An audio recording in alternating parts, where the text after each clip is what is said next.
मित्रों, आज की इस पत्रकार वार्ता में आप सबका स्वागत है। हिमाचल प्रदेश में कांग्रेस की सरकार बने लगभग 1 महीना यानी कि 30 दिन का कार्यकाल पूरा हो रहा है। 30 दिन के सरकार के कार्यकाल का आकलन करें और मेरी ही समझ का विषय नहीं है, पूरे प्रदेश के लोगों का भी, कि एक तरह के एक मेस क्रिएट कर दिया गया है। एक तरह का इस प्रकार से हर तरह हिमाचल प्रदेश के माननीय मुख्यमंत्री महोदय जी का विशेष तौर से बार बार इस बात के लिए कहना रहता है कि हम सत्ता परिवर्तन के लिए नहीं, व्यवस्था परिवर्तन के लिए आए।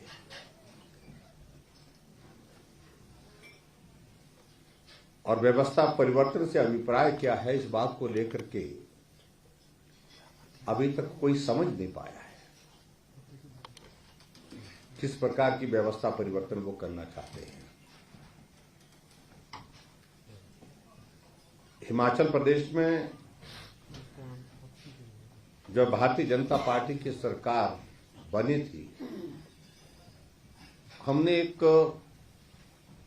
निर्णय लिया उस दिन कि हम थोड़ा हट करके चले, नए इनिशिएटिव शुरू करें, बदले की भावना के साथ इस देवभूमि हिमाचल प्रदेश में काम की जो संस्कृति पिछले कुछ वर्षों से देखने को मिली है उसको रोकना चाहिए। और हमने पूरे 5 वर्ष के कार्यकाल में प्रतिशोध की भावना से, बदले की भावना से कोई भी कार्य नहीं किया। जो पहले दिन कहा था, अंतिम दिन तक उस पर अक्षरशः उस पर पालन किया।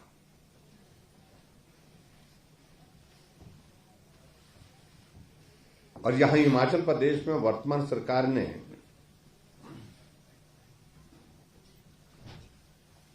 सत्ता में आते ही आनंद फानन में, अभी मंत्रिमंडल का गठन हुआ नहीं था, और यह भी हिमाचल प्रदेश के इतिहास में पहली बार देखने को मिला जहां मुख्यमंत्री के साथ उप मुख्यमंत्री हुआ डिनोटिफिकेशंस का, जो दौर अभी तक भी नहीं थमा है।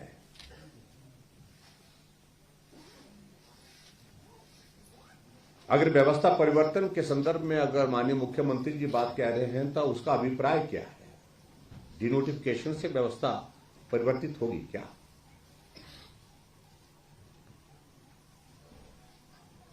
किसी भी सरकार को 5 साल का मैंडेट होता है, 5 साल का कार्यकाल होता है।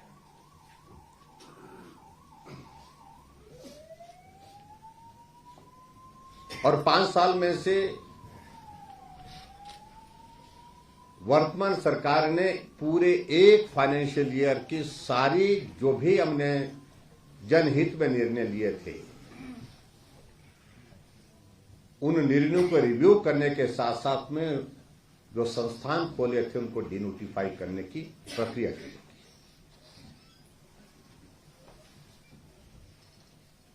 जो मैं समझता हूं गैर संवैधानिक है, क्योंकि किसी भी सरकार के 5 साल के कार्यकाल को आप 4 साल नहीं कर सकते। अगर यही क्रम रहा तो आने वाले समय में यह भी परिस्थिति होगी कि 5 साल के निर्णयों पर भी विचार करने के बाद वो भी रद्द किए जा सकते हैं। पॉपुलर मैंडेट किसी गवर्नमेंट को है तो निर्णय उनने अपने सरकार के दौरान लिए हैं, उनको रद्द करने के लिए एक प्रक्रिया का होना बहुत आवश्यक है। वो रिव्यू करते, रिव्यू करने के बाद उसके बाद आगे बढ़ते। जहां उनको लगता जस्टिफाई नहीं हो पा रहा है कोई इश्यू तो उसके बारे में विचार करते। और ऐसी परिस्थिति की 1952 की एक पुलिस चौकी सुंदरनगर के डहर में खुली हुई, उसको भी डिनोटिफाई कर दिया। ऐसा एक जुनून चढ़ गया कि बंद कर दो। और हिमाचल के इतिहास में इस बात को आप लोगों ने देखा होगा कि सरकार बनने के साथ साथ में इंडस्ट्री बंद, यानी कि सीमेंट इंडस्ट्री बंद हो गई, जो आज तक हिमाचल प्रदेश में हुई नहीं। इंडस्ट्री के इश्यूज आते हैं, यूनियन के इश्यूज आते हैं, आपस में बैठ करके उनको सॉर्ट आउट करने का मैकेनिज्म डेवलप करना पड़ता है। और हिमाचल जैसे छोटे से प्रदेश के लिए सीमेंट इंडस्ट्री सबसे बड़ी इंडस्ट्री है और 2 इंडस्ट्री में ताले लग गए। हजारों लोगों को जिनको रोजगार मिलता था, ट्रक ऑपरेटर्स हैं, उनके परिवार हैं, जो इंप्लॉई वहां पर काम करते थे, वो सड़कों पर आ गए। और 1 महीने का कार्यकाल हो गया, लेकिन उसके बावजूद भी उस समस्या का समाधान अभी तक भी नहीं हो पाया है। इंडस्ट्री बंद। पीएससी में डॉक्टर बैठे, सीएससी में डॉक्टर बैठे हैं, सिविल हॉस्पिटल में डॉक्टर बैठे हैं, डॉक्टर पेशेंट का ट्रीटमेंट कर रहे हैं 6-6 महीने से, लेकिन उसके बाद डिनोटिफाई करके ताला लगा दिया गया है कि एक जगह एसडीएम का दफ्तर खोले, यहां पर विक्रम जी यहां पर एसडीएम के दफ्तर खोले। एसडीएम ने वहां अपनी एक व्यवस्था के अनुसार चुनाव का संचालन किया। चुनाव का संचालन करने के बाद चुनाव का परिणाम घोषित किया और सर्टिफिकेट भी दे दिया, लेकिन उसके बाद डिनोटिफाई कर दिया गया। एक्शन पीडब्ल्यूडी का बैठा हुआ, आईपीएस का बैठा हुआ, इलेक्शन बोर्ड का बैठा हुआ 6-6 महीने से काम कर रहे हैं, 7-7 महीने से काम कर रहे हैं, लेकिन उसके बावजूद अब ताला लगा दी गया। तहसीलदार 6-6 महीने से बैठे हुए, तहसीलें बंद कर दी, सब तहसीलें बंद कर दी।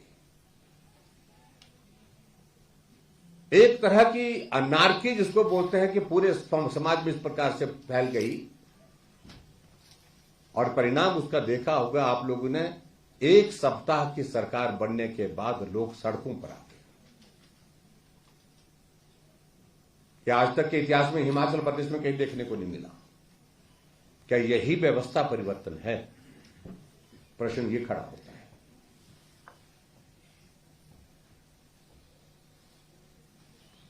हम कह रहे थे कि मंत्रिमंडल का विस्तार होना चाहिए, कर नहीं पा रहे थे। दिल्ली कई बार गए, कई बार आना हुआ, कई बार जाना हुआ, लेकिन समाधान नहीं हुआ। लेकिन विचित्र परिस्थिति, शाम को मुख्यमंत्री कहते हैं कि अभी क्या चल रहा है, क्या कौन सा मुहूर्त चल रहा है, क्या बोला, राहु काल चल रहा है। और राहु काल चल रहा है, लेकिन सुबह राहु काल में ही शब्द ग्रहण का इन्विटेशन आ गया।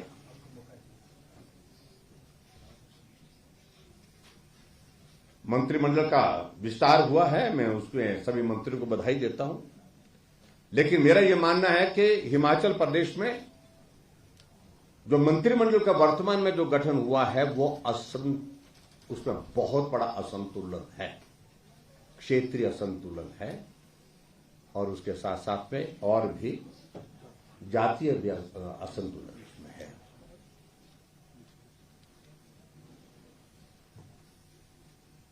मंडी लोकसभा से हम मानते हैं कि उनको सीटें कम मिली, लेकिन कांगड़ा ने तो सरकार बनाने में निर्णायक भूमिका निभाई है। और कांगड़ा 15 विधानसभा क्षेत्र में एक मंत्री दिया, एकमात्र मंत्री, और पार्लियामेंट्री कॉन्स्टिट्यूंसी में एक एडिशन करे तो एक स्पीकर है। उसके बावजूद जो लोग विधायक नहीं है और विधायक नहीं होने के बावजूद उनको कैबिनेट मंत्री के दर्जे दिए गए हैं। एक नहीं 3 उसमें हो गए। लेकिन साथ साथ में मंत्रिमंडल के विस्तार से साथ साथ में एक चीज बड़ी ध्यान में आई कि हिमाचल प्रदेश में एक साथ एक मुश्त 6 चीफ पार्लियामेंट्री सेक्रेटरी बना गए, मुख्य संसदीय सचिव बना दिए गए, और 6 पार्लियामेंट्री सेक्रेटरी बनाए गए।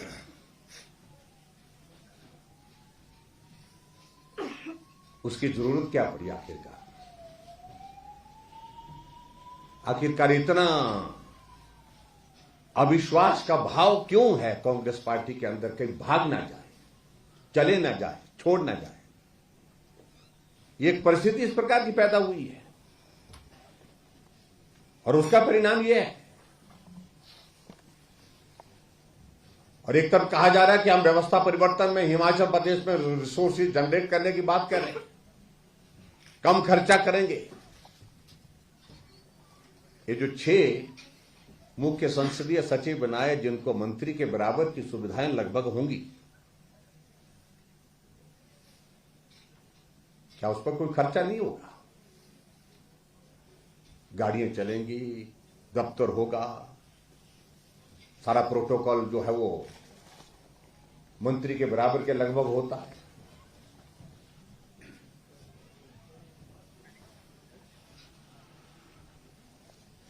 और उस तरह से तो सीपीएस के संदर्भ में मैं इतना जरूर कहना चाहता हूं कि पहले भी इन्होंने 9 सीपीएस बनाए थे, शायद मैं 2013 में बनाए थे। पेज में अगर मैं ज्यादा नहीं उसमें जाना चाह रहा हूं, असम गवर्नमेंट ने एक एक्ट बनाया था सीपीएस और पीएस के लिए, parliamentary secretary and chief parliamentary secretary के लिए, और जिसको हाई कोर्ट गुवाहाटी ने जो है उसमें ये पूछा था हाई कोर्ट ने कि भी क्या विधानसभा को ये एक्ट को बनाने का अधिकार है, और अल्टीमेटली हाई कोर्ट ने भी कहा कि यह अधिकार नहीं है।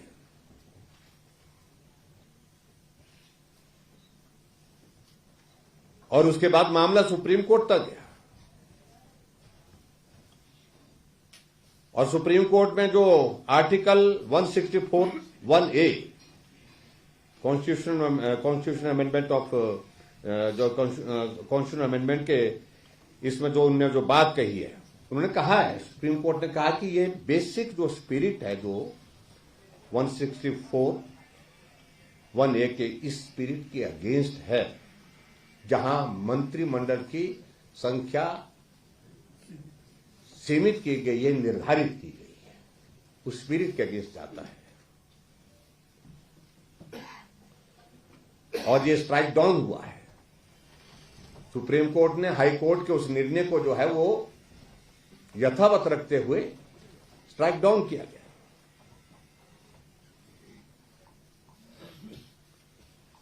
और उसी तरह से मैं कहना चाहता हूं कि मणिपुर में 2021 में फिर वो भी सुप्रीम कोर्ट में गए थे, और मणिपुर ने कहा था कि जो हमने जो सीपीएस बनाए हैं उनको यथावत स्थिति में रहने दिया जाए।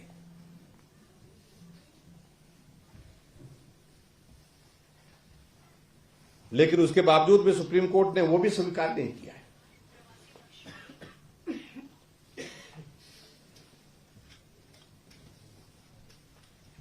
और मणिपुर की गवर्नमेंट इसी बात को लेकर के गई थी कि विधानसभा को अधिकार है किसी एक्ट को बनाने का, लेकिन उसके बावजूद सुप्रीम कोर्ट ने उसको भी स्ट्राइक डाउन किया।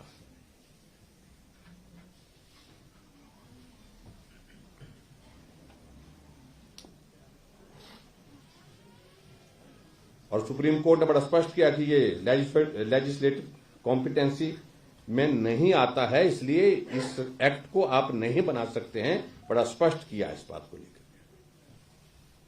और उसी तरह से दिल्ली स्टेट में 21 सीपीएस बनाए थे, पीएस और सीपीएस बनाए थे, लेकिन हाई कोर्ट ने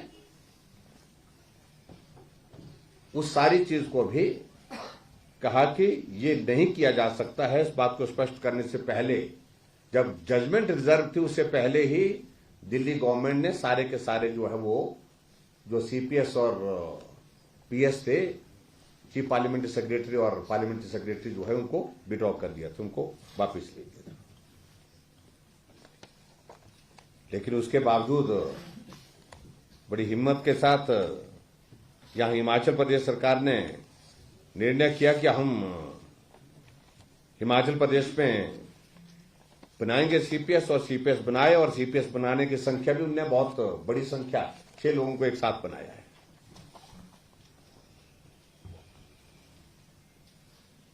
जब हमारी सरकार बनी तो हमारी सरकार के सामने भी इस तरह का विषय आया था कि इस तरह से किया जाए, लेकिन हमने एथिकली इस बात को स्वीकार किया। जब कोर्ट ने स्ट्राइक डाउन कर दिया, सुप्रीम कोर्ट तक हाई कोर्ट ने अलग अलग जजमेंट इसके अगेंस्ट दे दी है, तो हमको इस सारे मामले को लेकर के आगे नहीं बढ़ना चाहिए, और हमने नहीं किया, 5 वर्ष तक नहीं किया।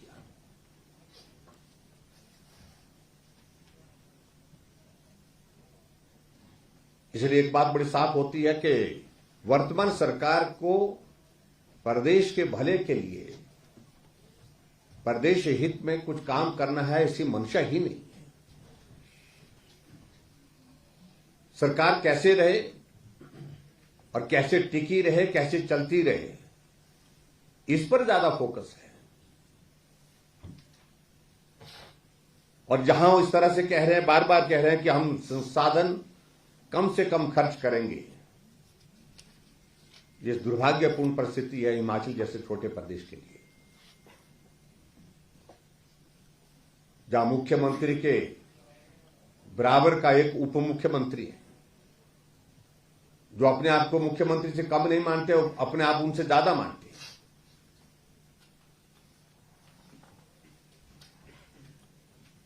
जो सार्वजनिक रूप से इस बात का जिक्र करते फिर रहे हैं कि ये mandate was not for particular person, ये मेरा संघर्ष है, मैंने मेहनत की है।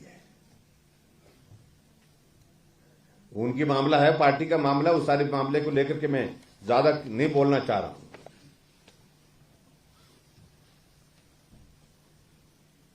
लेकिन मैं इतना जरूर कहना चाह रहा हूं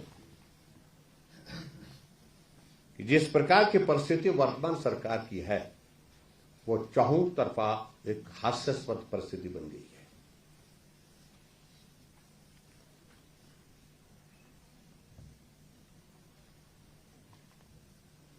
हिमाचल प्रदेश में आजकल के दिनों में एक डिप्टी चीफ मिनिस्टर का एक पत्र जो है वो वायरल हुआ पड़ा है, जिसमें उन्होंने रिकमेंडेशन की है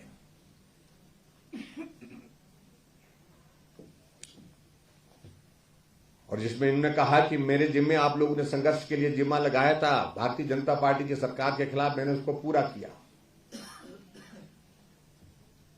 और जिसमें उन्होंने इस बात का भी जिक्र किया कि हिमाचल प्रदेश में यह जनादेश एक व्यक्ति विशेष के लिए नहीं है, ये ज्वाइंट लीडरशिप में चुनाव लड़ा गया था।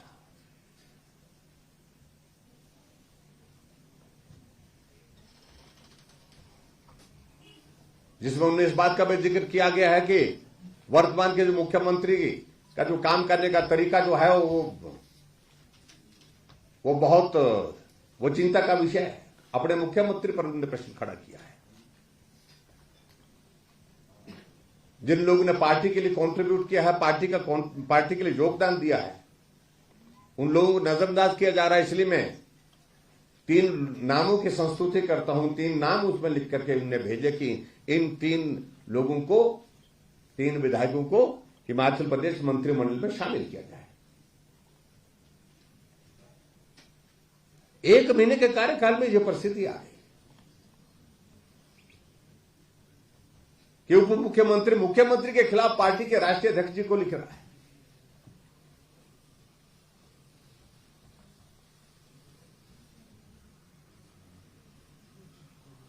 ये सारे प्रश्न हम नहीं, ये प्रश्न अंदर के उनके अपने ही लोग खड़े कर रहे हैं।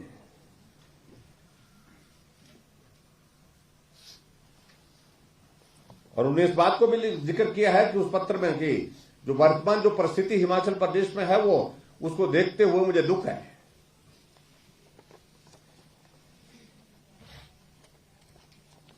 ये सारी चीजों को लेकर के भारतीय जनता पार्टी एक जिम्मेदार विपक्ष के नाते अपनी भूमिका निभाती रहेगी। एक तरफ से मंत्रिमंडल के विस्तार के साथ 6 CPS और 3 कैबिनेट स्तर के और अपने दफ्तर में अपने लोग लगाए हैं।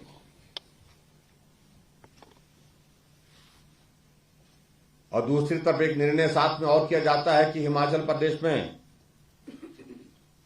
डीजल की कीमतों पर 3 रुपए की बढ़ोतरी पर लीटर के हिसाब से होगी, वैट पर इंक्रीज कर दिया। जो हमने महंगाई जब डीजल में और पेट्रोल में आई थी तो उस वक्त हमने कम किया था, डीजल पर भी, पेट्रोल पर भी। और ये परिस्थिति थी, शायद मैं कल लगता है कि पूरे देश भर में एक आध स्टेट को छोड़ करके हिमाचल एक ऐसा प्रदेश बन गया था जहां सबसे कम दरों पर डीजल उपलब्ध हो पा रहा था। हम इस बात को समझते हैं कि आखिरकार मंत्रिमंडल का एक्सपेंशन हुआ है, सीपीएस इतने सारे बनाए गए हैं, मंत्रिमंडल के अतिरिक्त जो है कैबिनेट दर्जे के साथ और बहुत सारे लोग हिमाचल प्रदेश में सरकार में हैं और अभी आने वाले समय में और होने वाले हैं। उनका खर्चा चलाने के लिए कोई जरिया ढूंढना पड़ेगा। लेकिन डीजल की कीमतें बढ़ा करके गरीब लोगों से आपने इस प्रकार से जो ये बोझ डाल करके उनके लिए जीवन और भी कठिन कर दिया। डीजल का मतलब, डीजल में इंक्रीज का मतलब है कि सब चीजों पर महंगाई होगी, सारी चीजों पर महंगाई होगी। और हिमाचल एक ऐसा प्रदेश है जहां पर सड़क मार्ग से ही एकमात्र एक माध्यम है ट्रांसपोर्टेशन का। चाहे हिमाचल कोई प्रोडक्ट तैयार करके बेचता है तो भी वही है ट्रांसपोर्टेशन का माध्यम। और उसके साथ साथ कोई अगर हिमाचल प्रदेश में हमने कोई चीज लानी है, खरीद करके लानी है, लेनी है, मार्केट से लेनी है, तो ट्रांसपोर्टेशन का माध्यम मात्र एक है और वो है सड़क मार्ग। इसके कारण गरीब लोगों के ऊपर बहुत बहुत बड़ा बोझ पड़ेगा। शायद इस बात को मुख्यमंत्री जी और हिमाचल प्रदेश सरकार जो है वो समझ नहीं पा रहे। ये तमाम सारी चीजों को लेकर के मुझे सिर्फ इतना ही कहना है, मित्रों, हम नहीं चाहते थे कि हम अभी बोले और हम ये भी नहीं चाहते थे कि इस प्रकार का एक माहौल खड़ा हो, लेकिन परिस्थितियां इस प्रकार की खड़ी कर दी। और ये हिमाचल प्रदेश में हमें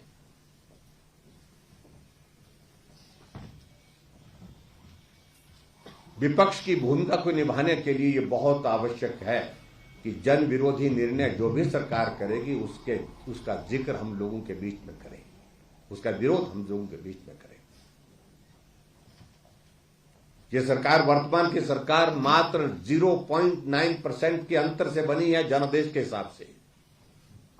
नंबर ऑफ सीट्स भले ही ज्यादा हो सकती हैं, लेकिन उसके बावजूद वोट शेयर के हिसाब से मामूली अंतर और आज तक के इतिहास के सबसे कम अंतर से बनी सरकार है ये। इसलिए जनादेश जितना उनके पास है, लगभग हमारे पास भी उतना ही है। इस बात को उनको स्वीकार करना होगा। इसलिए इस प्रकार के जन विरोधी निर्णयों को लेकर के भारतीय जनता पार्टी ने तय किया है कि हम अपना पक्ष रखेंगे, लोगों के सामने विरोध करेंगे, विधानसभा के अंदर भी, विधानसभा के बाहर भी।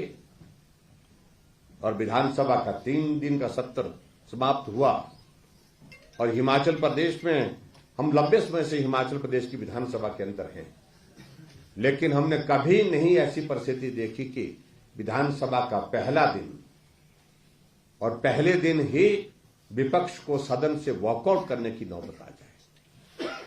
उस दिन तो शब्द होती है। और वहां पर भी धर्मशाला में एक नहीं अनेक चीजों को लेकर के व्यवस्थाओं में जो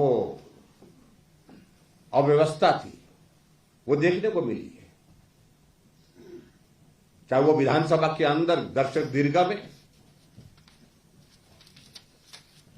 चाहे वो वीआईपी गैलरी में बैठे हुए लोग जो है हाउस के अंदर मोबाइल लेकर के वीडियो बना रहे थे। ऐसी सारी चीजों को लेकर के वो जिक्र हमने वहीं पर कर दिए हैं। उसके संदर्भ में मैं ज्यादा नहीं कहना चाहता हूं। नई सरकार बनी है, हमने कहा कि हिमाचल प्रदेश में सरकार बनी है, हमारी उससे शुभकामनाएं। हमने ये भी कहा है कि हिमाचल प्रदेश में सरकार अगर जनहित में कोई निर्णय लेगी तो हमारा सहयोग होगा, लेकिन साथ में ये भी बात कही हमने कि अगर जनहित में अगर कोई निर्णय नहीं होगा तो हम विपक्ष की भूमिका बहुत दमदार तरीके से निभाएंगे। मित्रों, मुझे इतना ही कहना था। बहुत बहुत धन्यवाद।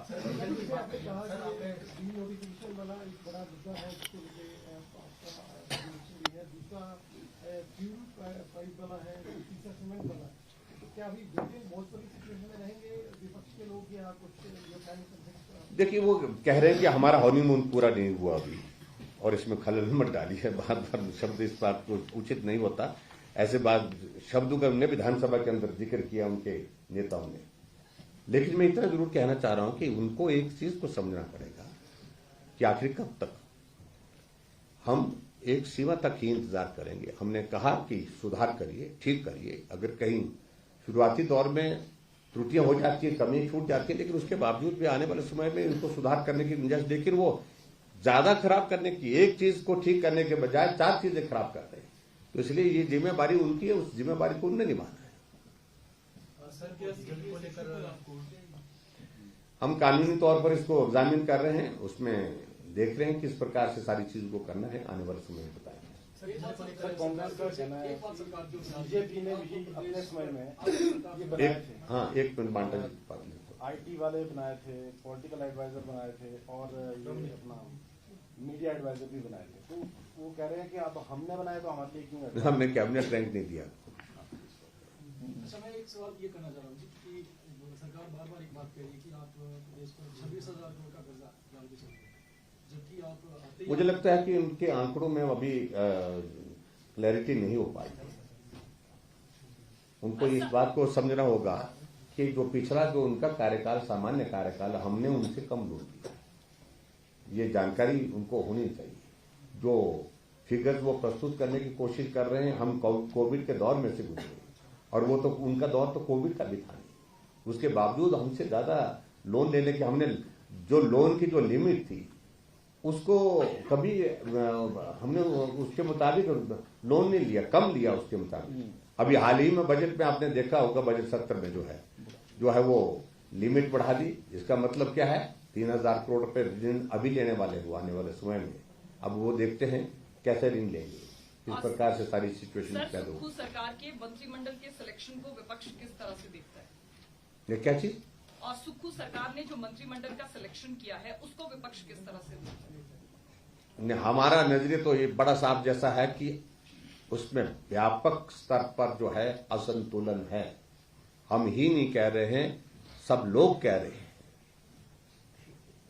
क्षेत्रीय और जातीय दोनों तरफ से जो है असंतुलन है।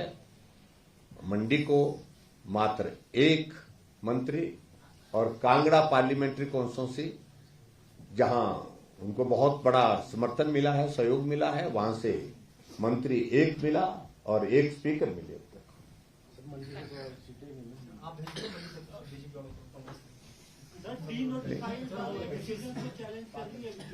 हाँ जी, इन सारी चीजों को लेकर के हम लीगली एग्जामिन कर रहे हैं और सारे कुछ मामलों को लेकर के कोर्ट में गए। सर, शीतकालीन सत्र के वॉकआउट का आप जिक्र कर रहे थे। CPS सुंदर सिंह ठाकुर कह रहे थे अभी विधायकों की शपथ हुई नहीं थी, परंतु जिस तरह से विपक्ष नारेबाजी कर रहा था, उनको संविधान के अच्छे जानकारों से जानकारी लेकर सदन में आना चाहिए। उनको ये होना चाहिए। देखिए, ऐसे है ना, वो ऐसे मैं सदस्य के नाते सम्मान करता हूं, लेकिन मैं बड़ा विनम्रता से कहना चाहता हूं कि हिमाचल प्रदेश के इतिहास में यह भी पहली बार हुआ, कैबिनेट के निर्णय को विधायकों की कमेटी रिव्यू कर रही है और रिपोर्ट कर रही है बिना शब्द लिए। और कैबिनेट के निर्णय को रिव्यू करने की ताकत जो है वो कैबिनेट में ही होती है। रद्द करने की, बदलने की अगर ताकत होती है वो कैबिनेट पे ही होती है। कैबिनेट बनी नहीं, सारे 1 साल के कैबिनेट के हमारे निर्णय रद्द करने लग पड़े।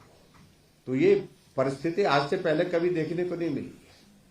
आप धक्के से थोड़े वक्त के लिए चला सकता है, मैं आपको बता रहा हूं कि ये लंबे समय तक ये सारी व्यवस्थाएं जिस प्रकार से अस्त व्यस्त होकर के नहीं चल सकती। और सर, जिस तरह से सरकार ने ये की बात चल रही है, सर मिशन लोटस की बात चल रही है, भाजपा इस मूड में है कि नहीं है? नहीं, हम कतई मूड में नहीं है। बिल्कुल हम अपनी भूमिका में हैं, लेकिन अपनी परिस्थितियां ऐसी कर दें कि अगर हमको कुछ करना पड़े तो उस वक्त सोचेंगे। और सर, जो ये CPS की नियुक्ति की गई है, आप इसको ऑफिस ऑफ प्रॉफिट का मामला मानते हैं क्या? देखिए, मैंने कहा, आप उस वक्त आए नहीं थे शायद, मैंने कहा है एक पर्टिकुलर हमने कहा ये संवैधानिक तौर पर अब नहीं है, क्योंकि एक बार नहीं, अनेक जगह हिमाचल हाई कोर्ट ने भी, असम के हाई कोर्ट ने भी, मणिपुर में भी और सुप्रीम कोर्ट में अलग, और दिल्ली में भी अलग अलग जगह से जो है इसको गलत तरीके से बताया गया है। और उसमें जो आर्टिकल 164(1)A है, जो कॉन्स्टिट्यूशन अमेंडमेंट है, उसकी स्पिरिट के अगेंस्ट इसको माना गया है और इसको कहा, सुप्रीम कोर्ट ने कहा कि इसको नहीं किया जा सकता है। कांग्रेस ने चुनाव पूर्व 3 वादे पहली कैबिनेट में पूरा करने की बात की थी। ओपीएस एक मिनट यहाँ से एक प्रश्न आ रहा था। हाँ जी, अभी सरकार ने एक फैसला लिया है कि जितने भी मामले राजनीतिक तौर पर हुए थे वो वापस लिए जाएंगे सारे, प्रताड़ना की सरकार ने, तो इस पर आप क्या कहते हैं? काफी मामले वापस लिए जाएंगे? देखिए, राजनीतिक दृष्टि से कहीं भी मामले इस प्रकार के बहुत बड़ी संख्या में नहीं है। वो मामले यही होते हैं, रास्ता बंद कर दिया, धरना दे दिया, पुतला जला दिया, किसी के ऐसा कर दिया, तोड़फोड़ कर दी, इस तरह के मामले होते हैं। वो बहुत रूटीन की सेक्शन होती है, उसमें कोई इस तरह का विषय नहीं, कोई बड़ा काम नहीं उसमें ऐसा कि वो करें, उसमें कोई आपत्ति नहीं है। ठाकुर साहब, सरकार मुख्यमंत्री उप मुख्यमंत्री आरोप लगा रहे हैं कि बीजेपी अपने हाथ का मंथन तो नहीं कर रही, लेकिन हमें जरूर सवाल कर रही है 1 महीने के अंदर। नहीं, देखिए, हालात ही ऐसे पैदा कर दिए, हम कोई सवाल पैदा करना ही नहीं चाह रहे थे। अगर सामान्य परिस्थिति में काम करते, उनको अवसर मिला है सामान्य परिस्थिति में काम करने का और उनको करना चाहिए था, लेकिन इस प्रकार के कंट्रोवर्शियल डिसीजन लेंगे, जन विरोधी निर्णय लेंगे तो स्वाभाविक रूप से ऐसा सोचेंगे कि विपक्ष उस पर बोलेगा नहीं, तो कैसे संभव है? कांग्रेस पार्टी ने चुनाव पूर्व 3 वादों गारंटी में से 3 वादों को पहली कैबिनेट में पूरा करने का बात कही थी। एक ओपीएस, 300 यूनिट बिजली और 1500 प्रति महिला। तो अब मुख्यमंत्री कह रहे हैं कि ओपीएस तो दे देंगे पहली कैबिनेट में, लेकिन बाकी के वादे 5 साल के लिए। तो आपको लगता है कि ये हिमाचल प्रदेश की जनता के साथ छलावा हुआ है? देखिए, बुरी तरह से छलावा हुआ है, झूठ बोला है, गुमराह किया है और हिमाचल की जनता इनको माफ करने वाली नहीं है। और कैबिनेट के सिलसिले मुझे एक बात जरूर कहनी है, एक व्यवस्था रही है जो सामान्य तौर पर जिसका हमेशा सम्मान किया जाता रहा। जब भी शपथ ग्रहण होती है, मुख्यमंत्री की शपथ ग्रहण होती है और यहां मुख्यमंत्री के साथ उप मुख्यमंत्री की शपथ हुई, लेकिन कैबिनेट की नहीं हो पाई। तुरंत बाद शपथ ग्रहण के बाद कैबिनेट की बैठक होती है, ना वो पहले दौर में हुई। कैबिनेट उस वक्त भले नहीं बनी थी, लेकिन वो कह रहे हैं कि इसी को हम कैबिनेट मानते हैं, मुख्यमंत्री और उप मुख्यमंत्री, तो उनको कैबिनेट की बैठक करनी चाहिए थी। उसकी कोई अभी तक हमें जानकारी नहीं कि कैबिनेट की बैठक हुई। पिछले कल एक्सपेंशन हुई और एक्सपेंशन के बाद भी ये व्यवस्था रहती है कि तुरंत उसके पश्चात जो है वो भले ही डिपार्टमेंट के जो पोर्टफोलियो जो है वो बाद में वितरित किए जाते हैं। अभी तो शायद मेरे ख्याल हुए नहीं होंगे, अभी होंगे नहीं, अभी तो होना ये चाहिए था कि तुरंत उसके पश्चात मंत्रिमंडल की बैठक होनी चाहिए थी। और आमतौर पर होता यह है कि मंत्रिमंडल की बैठक होती है, मंत्रिमंडल की बैठक में ही पोर्टफोलियो की जानकारी भी मंत्रियों को दे दी जाती है। अगर नहीं देते हैं तो उसके बाद शाम तक हर हालत में दी जाती है, लेकिन पिछले कल की शाम तो हो गई, आज की भी शाम होने वाली है। मुझे मालूम नहीं अभी तक वो मंत्रिमंडल में मंत्रियों को क्या क्या महकमा दिया गया है, जानकारी नहीं है। ठाकुर साहब, ठाकुर साहब, इलेक्शन में ओपीएस बहुत बड़ा मुद्दा है। आप बतौर जब आप मुख्यमंत्री थे और अब आप उसको कैसे एनालाइज कर रहे हैं कि क्या वो आपको अफेक्ट किया उसने कि नहीं? चलो, वो सारी बातों को लेकर के हमारा एक असेसमेंट हो रहा है, वो हम करेंगे, क्या क्या इश्यूज रहे। लेकिन हम तो एक बात कह रहे हैं कि इन्होंने कहा था कि पहली कैबिनेट में निर्णय लेंगे, और जब कैबिनेट नहीं बन पाई कहा कि कैबिनेट बनेगी तब करेंगे। कैबिनेट बन गई पिछले कल और कहा कि पूरी कैबिनेट, फुल कैबिनेट में हम निर्णय लेंगे। फुल कैबिनेट भी पिछले कल गठित हो गई, लेकिन उसके बावजूद भी अभी पहली बैठक कैबिनेट की हुई नहीं। तो पहली कैबिनेट में उन्होंने कहा तो ओपीएस लागू करने की हम घोषणा करेंगे। तो कल घोषणा की होती तब भी हम समझते कि ईमानदारी कुछ न कुछ इनके इसमें है। लेकिन पिछले कल भी नहीं की। और फिर कहा था उन्होंने कि 10 दिन के अंदर लागू कर देंगे, ये कहा था ना 10 दिन के अंदर लागू कर देंगे, लेकिन यहां तो महीना 10 दिन 3 बार हो गए, 30 दिन हो गए सरकार को। तो उसके बावजूद भी, और कहा था कि हिमाचल प्रदेश में महिलाओं के लिए 1500 रुपए महीने का 18 से 60 साल की महिलाओं के लिए, इसको भी हम पहली कैबिनेट में करेंगे, लेकिन अभी 1 महीना हो गया, लेकिन अभी तक हुआ नहीं। एक अंतिम प्रश्न। ठीक है सर, आपने कहा सीपीएस को लेकर कानूनी राय दी सर, 2006 का एक्ट बनाया हुआ है, शायद आप भी विधानसभा में थे, उसके बाद आपकी भी सरकार है, तो क्या आपने उस समय इसको रिव्यू नहीं किया? नहीं, देखिए अभी उस सारे विषय को लेकर के हमने बड़ा स्पष्ट कर दिया इस बात को कि ये मामला जो है वो सब जुडियस रहा, उस वक्त भी सब जुडियस रहा, इसलिए उसमें आगे नहीं बढ़े। और आज जब सारी स्थिति, अब 2021 का मैंने जिक्र कर दिया, मणिपुर का तो 2021 का लेटेस्ट है वो, जहां सुप्रीम कोर्ट ने बड़ा साफ शब्दों में कहा कि प्रदेश सरकार को ये जो एक्ट बनाने की इजाजत ही नहीं है, अधिकृत ही नहीं है। तो थैंक यू वेरी मच, बहुत बहुत धन्यवाद, थैंक यू।